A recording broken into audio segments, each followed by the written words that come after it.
À gauche, Arseniy Yatsenyuk, futur ex-premier ministre de l'Ukraine. À droite, Volodymyr Groysman, président du Parlement, son probable successeur. En poste depuis 2 ans, Arseniy Yatsenyuk a annoncé sa démission. Il était très critiqué depuis plusieurs mois pour insuffisance de réformes.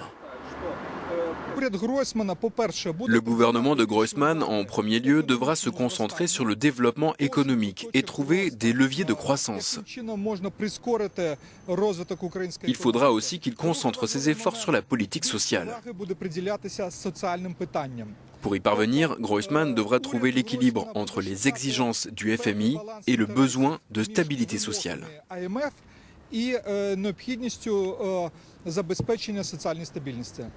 La fronde était montée dans les rangs du Parlement pour obtenir le départ de Yatsenyuk, l'ensemble de son camp réformateur l'accusant de saboter les réformes. Le cœur du problème, ce sont les réformes qui n'ont pas été faites. Voilà pourquoi les citoyens sont à ce point déçus du gouvernement, car ce sont eux qui font les frais de la lenteur des réformes. Le Parlement a adopté des mesures qui n'ont pas été mises en application. D'autre part, nous ne sommes toujours pas parvenus à briser le cercle vicieux de la corruption.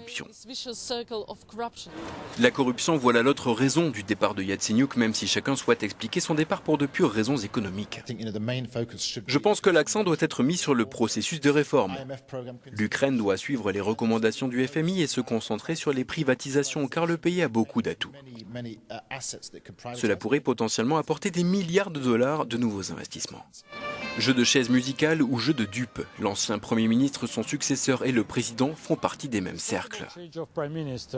Ce probable changement de Premier ministre intervient donc pour permettre d'accélérer le rythme des réformes.